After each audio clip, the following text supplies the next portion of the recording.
Hello my dear friends, welcome to west class education. आज आपण पाहतो आहे 10th standard board exam science part 2 मधील chapter number 4 that is environmental management. या चॅप्टरमधले इम्पॉर्टंट क्वेश्चन्स, त्यासोबतच असे कोणते टॉपिक्स आहेत जे तुम्ही स्किप करू शकता. सो पहिला हा जो पहिले जे पूर्ण पान आहे त्याच्यामधले हे जे काही सगळे टॉपिक्स आहेत हे तुम्ही सगळे स्किप करू शकता. फक्त तुम्हाला जर ॲक्टिव्हिटी बेस्ड क्वेश्चन विचारला गेलास तर असा क्वेश्चन येऊ शकतो आणि हे काय रिप्रेझेंट करतं, तर हे फूड चेन रिप्रेझेंट करतं हे तुम्हाला विचारलं जाईल. आणि त्याच्यानंतर नेक्स्ट असा यालाच लागून एक प्रश्न येऊ शकतो की what is meant bye food chain, but ह्याच्या आधी कधी नाही विचारला गेला आहे, सो तुम्ही स्किप केलं तरी पण चालेल. आफ्टर दॅट नेक्स्ट आहे इकोसिस्टम. हा जो फ्लो चार्ट आहे खूप महत्त्वाचा आहे. हा तुम्हाला हाफ पण येऊ शकतो फक्त एबायोटिक कंपोनंट्स किंवा फक्त फिजिकल कंपोनंट्सवाला पण येऊ शकतो. सो त्याच्यामुळे फिजिकल नाही, याला आपण म्हणणार बायोटिक कंपोनंट्स, ठीक आहे, किंवा फक्त बायोटिक कंपोनंट्सवाला पण येऊ शकतो.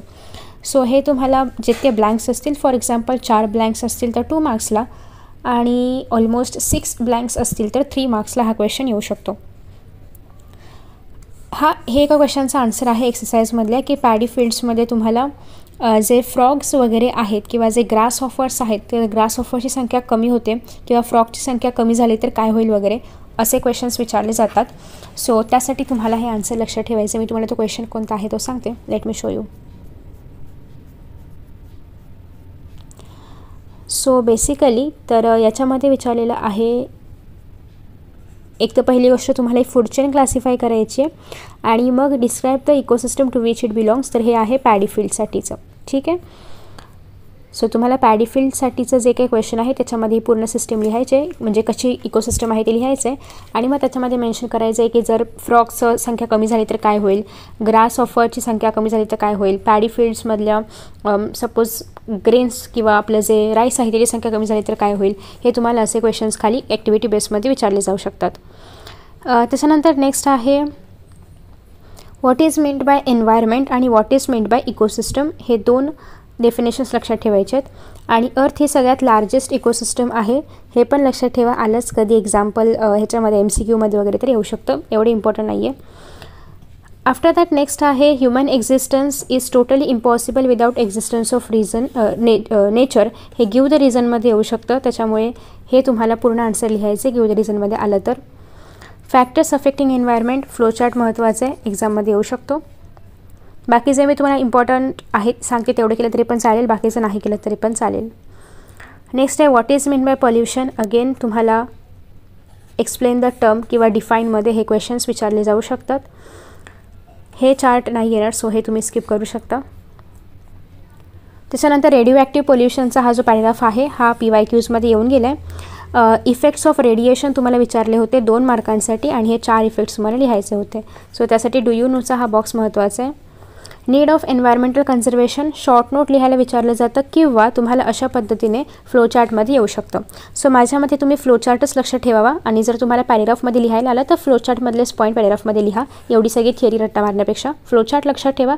याचे आन्सर्स तुम्हाला मी शिकवलेल्या लेसन्समधून मिळतील किंवा त्या व्हिडिओजमधून मिळतील किंवा तुम्ही डायजेस्ट मास्टर की जे काय रेफर करत असेल त्याच्यामध्ये तुम्हाला याचे आन्सर्स मिळतील.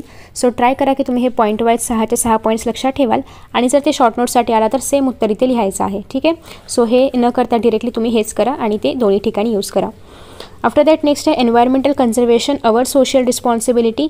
हे तुम्हाला जे ओपन एंडेड क्वेश्चन्स असतात ज्याच्यामध्ये तुम्ही तुमचं मत लिहायचं असतं. इट्स नॉट एक्सपेक्टेड की तुम्ही पुस्तकातून आहे असं आन्सर लिहाल. तुम्ही मनाने पण पॉईंट्स लिहू शकता किंवा पुस्तकामधले पण लिहू शकता, बट त्यासाठी हा क्वेश्चन तुम्हाला येऊ शकतो ऑलमोस्ट 3 मार्क्सला.